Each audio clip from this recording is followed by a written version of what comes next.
Kitab Kejadian Pasal 1. Kisah Penciptaan. Pada mulanya, ketika Allah mula menciptakan alam semesta, bumi belum berbentuk dan masih kacau bilau. Samudera raya bergelora yang menutupi segala sesuatu, diliputi oleh kegelapan yang pekat. Tetapi kuasa Allah bergerak di atas permukaan air. Allah berfirman, "Hendaklah ada cahaya." Lalu cahaya pun ada. Allah berpuas hati melihat hal itu. Kemudian Dia mengasingkan cahaya daripada kegelapan. Dia menamakan cahaya itu siang dan kegelapan itu malam.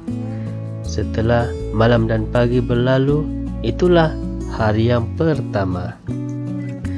Kemudian Allah berfirman, "Hendaklah ada kubah untuk membahagikan air menjadi dua bahagian dan membendungnya dalam dua tempat yang terpisah." Lalu hal itu berlaku. Demikianlah Allah menjadikan kubah yang memisahkan air yang ada di bawah kubah itu daripada air yang ada di atasnya. Allah menamakan kubah itu langit. Setelah malam dan pagi berlalu, itulah hari yang kedua. Kemudian Allah berfirman, "Hendaklah air yang ada di bawah air mengalir ke satu tempat agar tanah kelihatan." Lalu hal itu berlaku. Allah menamakan tanah itu darat dan kumpulan air itu laut. Allah berpuas hati melihat hal itu. Allah berfirman lagi, "Hendaklah tanah mengeluarkan segala jenis tumbuh-tumbuhan, yaitu jenis yang menghasilkan biji-bijian dan jenis yang menghasilkan buah." Lalu hal itu berlaku. Demikianlah tanah mengeluarkan segala jenis tumbuh-tumbuhan. Allah berpuas hati melihat hal itu.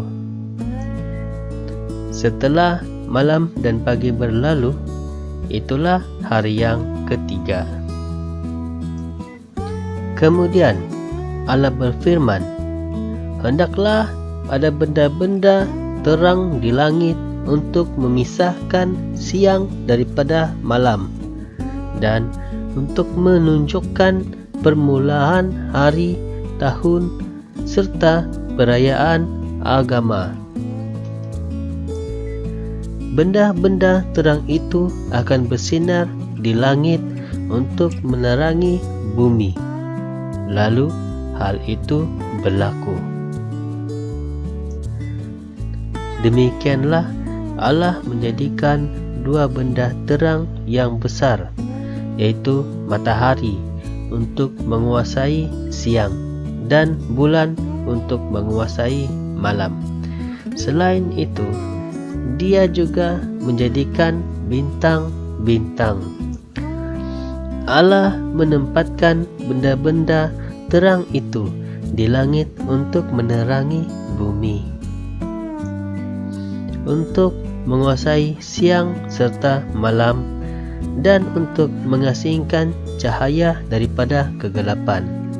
Allah berpuas hati melihat hal itu. Setelah malam dan pagi berlalu, itulah hari yang keempat.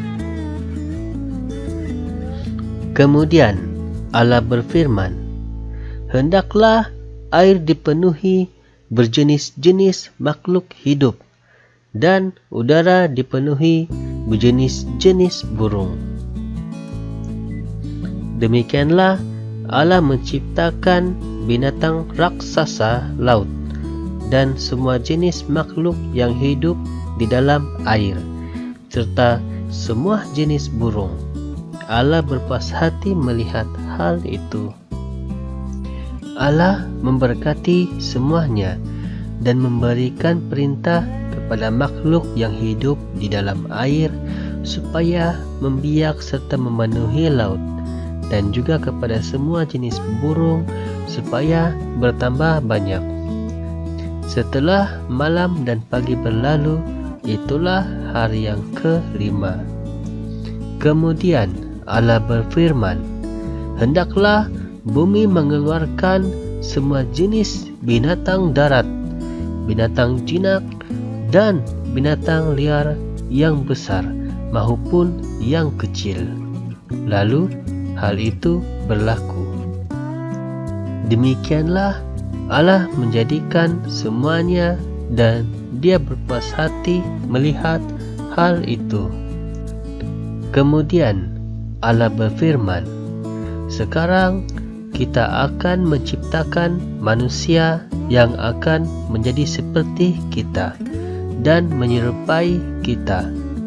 Mereka akan menguasai semua ikan, burung, serta binatang lain, binatang jinak, dan binatang liar yang besar maupun yang kecil."